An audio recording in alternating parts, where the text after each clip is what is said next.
Hello fellow travelers and welcome back to our Big's Adventure. My name is Cynthia and today we're gonna make jam strip cookies in a Christmas cookie swap collab with Jenny Gough. We're so excited to be making another round of Christmas cookies for everybody. So if you're ready, press the like button and let's get to work.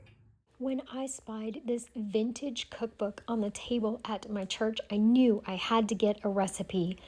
I found these raspberry strip cookies and I thought they were perfect. I'll put a copy of this recipe in the description box. We're going to be making two versions of this cookie recipe. We're going to make half of the recipe gluten-free and the other half we're going to make regular to take to our recovery meeting tonight. I've already measured out all of the ingredients and Mr. Biggs is always great at measuring out things for me. I've got half the recipe as gluten-free and half as regular. The recipe starts out with mix your butter, your sugars, and your egg. It calls for 1 egg for the full recipe. So we beat an egg in this container and we're gonna spread half of it in one half and half of it in the other half of the recipe. We'll see how that goes. Beat that egg like it owes us money. Okay, so in the mixer, it calls for a cup of butter, which I've got a half a cup of butter. And it's softened, and we've got 1/4 cup sugar, and remember I'm halving this recipe, so 1/4 cup each of sugars. Mr. Biggs is pure vanilla, let me tell you that right now. Okay, creaming. Butter and sugar is creamed. Now we're gonna add vanilla and half of an egg. It calls for half a teaspoon of vanilla for half the recipe, but I'm gonna put in a whole teaspoon. This is Mexican vanilla and it has no alcohol in it. So when we come time to make the glaze for the jam strip cookies, we'll be able to have this vanilla raw. Because we're in recovery and we don't do alcohol. And we're gonna put in half of this egg. I don't know how this is gonna go. That looks like kind of half. Maybe a little more, I don't know. This recipe is so easy. Now we're gonna put in our flour and baking powder, which I mixed up earlier. It looks really good. That cookie dough came together so fast. Now we need to refrigerate this for 1 hour. This is not the recipe when your son tells you at 8:30 at night that there's a bake sale tomorrow and he promised that you would bring something. This is not the recipe that I would pick for that kind of like bake emergency. But since it's a Sunday afternoon, we're gonna give it a whirl. We've decided that glass is gluten-free since we're gonna be making 2 batches and I don't wanna mix them up and get sick. This goes into, yes, cream the butter and the sugar for the gluten round.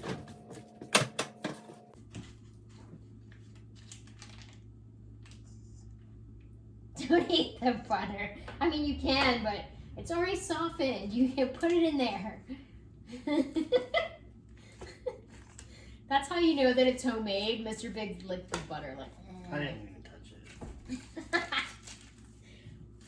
Or did he? Okay, butter, sugar. Gotta cream this first.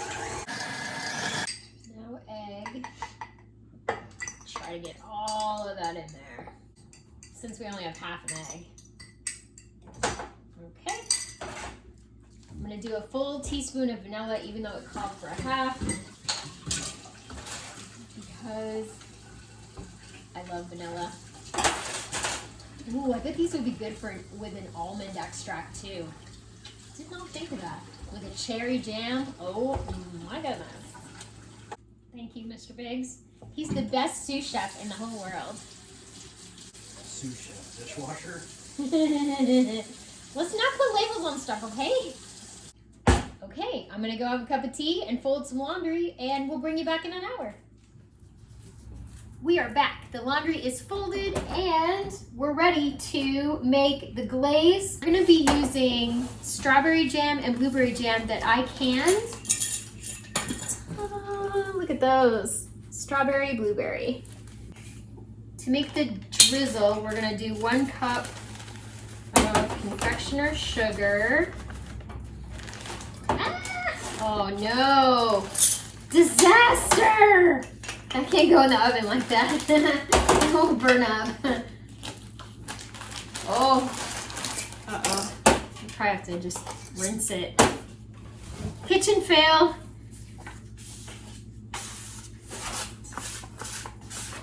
I know, I'm chopping it up like you're like. I'm in recovery now, people. I'm in recovery. Okay, hold up. Let me get rid of this. It's all right. Dough and put it into 4 sections. This is really stiff. Is yours stiff? Mine is like super stiff. I've never made this recipe before, obviously. That's just weird. Maybe we should have tested this before we tried it. The oven's preheated. I think for the gluten one, we're gonna need some extra flour, like in a rolling pin or something. I own a rolling pin. Do you want a rolling pin for the gluten-free one first? Mr. Biggs has such precision. Look at how gorgeous that is. It's gorgeous, yeah.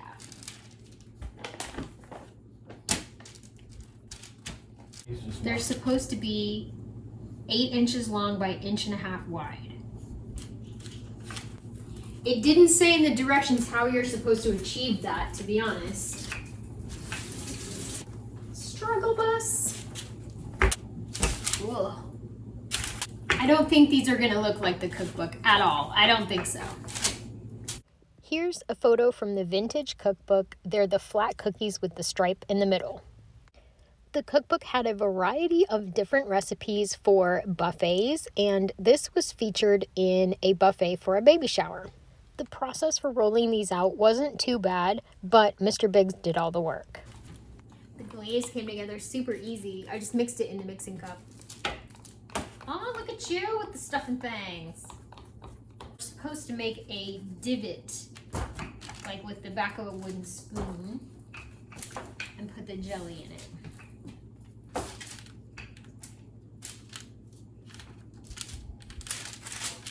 So glad Mr. Biggs is here to assist me, because I think I would have given up. Yeah, these are definitely not a I have a bake sale tomorrow, can you please make something kind of cookie, because this would be frustrating, especially if you were tired. Craziness.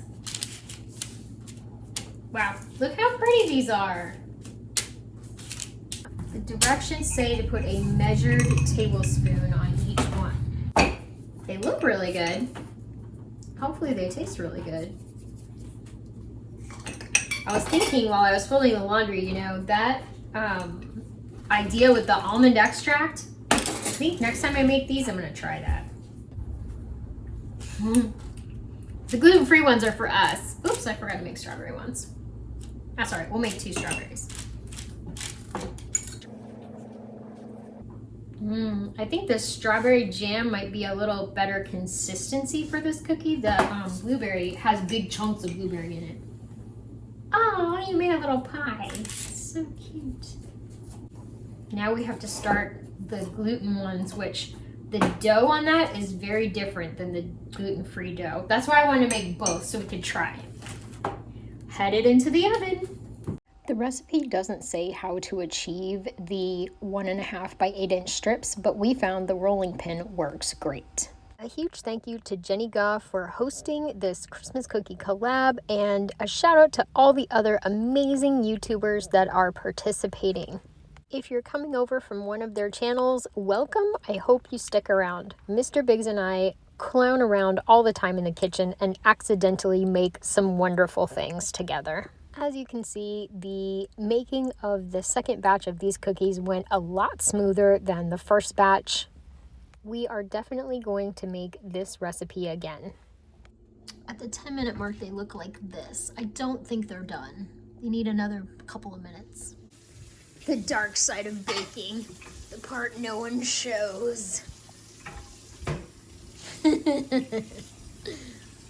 This is after 12 minutes. The recipe says until edges are golden brown. These are not golden brown. They are still not golden brown. So back in the oven you go for another few minutes. Okay, it's been way more than 10 minutes. I don't know if ovens were hotter in the 70s, but I think these are done now. I'm gonna pull them out and check out and see. I just want to say they smell amazing. They're not golden brown, but this is gluten-free dough, so. Oh, little pie. I hope that comes out good. The little pies are really cute. We are going to cut them now on a diagonal.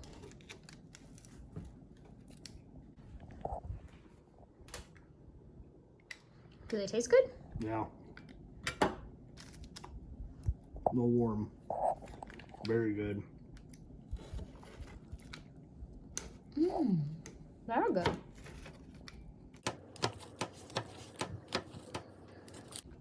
If you had extra jam, these would be the way to go. You have to eat all the corners right away. Yeah, the corners don't have any calories. I think I read that in the recipe.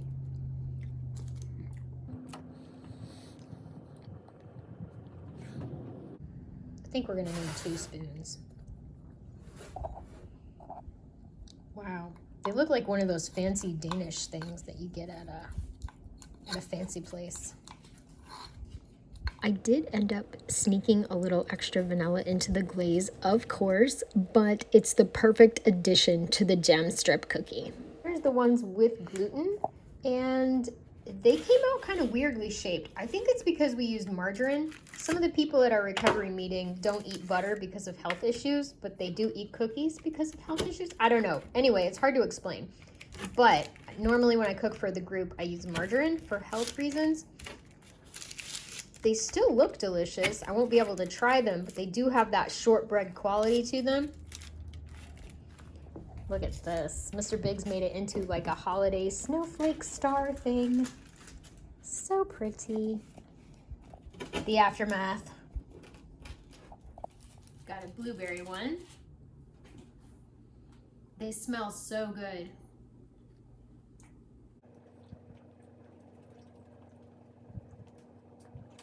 What do you think? Is that hot? Really, really, really good. Well done. These are delicious. Like super fancy. These are super fancy. This would be perfect for a baby shower. They're sweet and light and cute, and these are great for Christmas too, I would think. We should take some of these to my parents. My son and his girlfriend loved the cookies. I dropped a plate off to him, and this is a shot of the cookies that I took to the meeting. Everyone loved them. I got requests to take these to 2 different holiday parties already. Thanks for watching. Hope you got something out of the video. And remember everybody, life is an adventure, so enjoy your journey. Bye-bye.